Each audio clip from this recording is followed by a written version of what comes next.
Hej, i dag skal jeg vise, hvordan man finder en projektion af en vektor. Og jeg starter med at forklare, at en vektor, det er, det er bare sådan en her normalt. Og det bliver lidt skæv. Det bliver sådan her. Bum. Det er vektor A, kalder vi den her så. Så laver vi en vektor B. Så går vi her. Bum. Så skal vi B.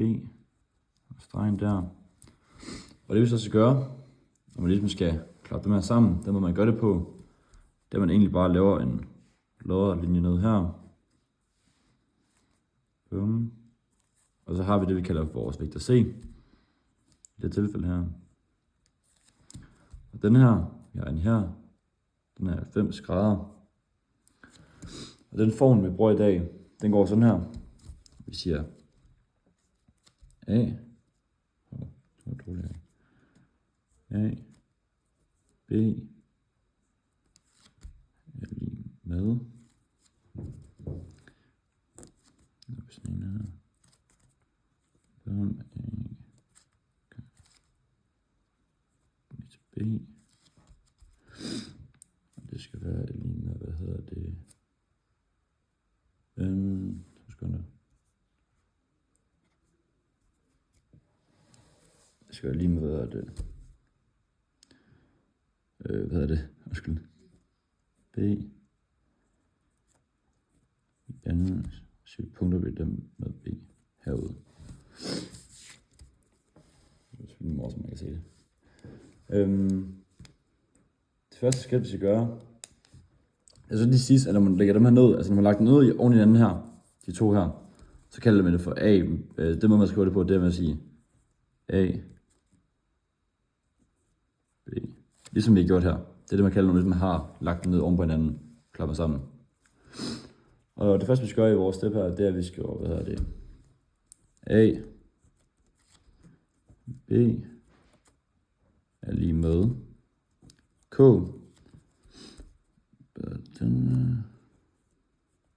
Og K, det betyder i det tilfælde her, konstanten. Og det er det, vi ligesom skal finde. Vi skal finde ud af, hvor langt den er fra det punkt, der er her, til det punkt, der er her. Og det er det, vi kalder for konstanten, og det vi skal finde ud af. Den her form, der ligesom går op med det, vi finder ud af nede i bunden her. Og hvad hedder det? Det næste, vi skal gøre, det er, at vi starter med den her formel her, som går sådan her. At vi siger A til A, til B, er lige med. Så laver vi en parentes her. Til C. Bum. Plusset. Vi tager A projiceret med B. Parentes igen. Gange med. Nej, undskyld. Prik vektor B. Jeg er ret sikker på, hvad man siger.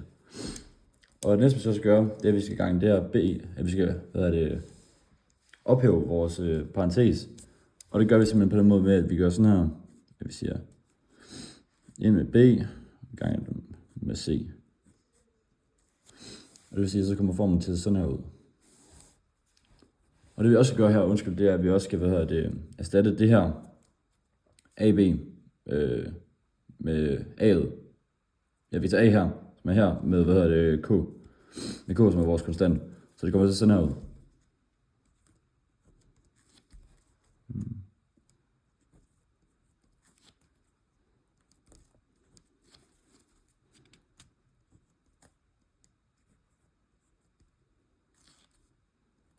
Plus K.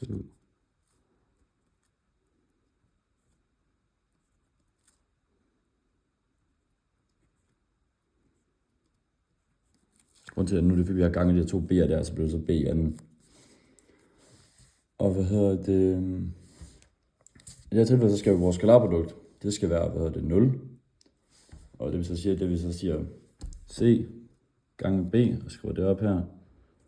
C gange B, og det skal give vores skalarprodukt, som er 0. Så skal vi også skrive det op sådan her. Det næste, vi skal gøre, hvis jeg skriver det op sådan her, så skal vi B, eller K, som vores konstant, gange B, gange, gange længden her, vektor B.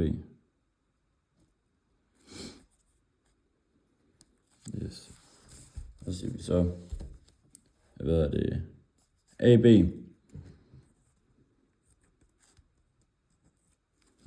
A gange B. Er lige med.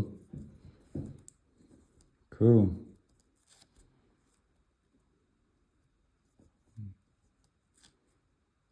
Nu er jeg fejl.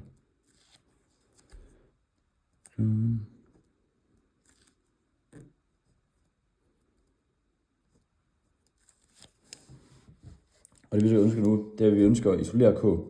Så den måde, vi skriver det op på, det er, at vi siger, K er lige med, hvad hedder det, A, B, og det så, hvad det skal divideres med, hvad hedder det, med B, ja. Længden af B, jeg er sikker på, hvad det kalder det. Yes. Og det vil sige, at det vi så ved nu, det er, at formen kommer til at gå sådan her. A.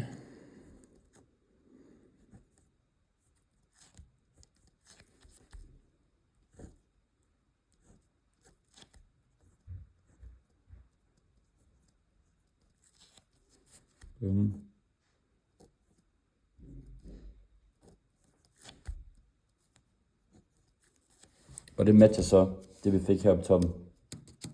Så det vil sige, at den er automatisk rigtig.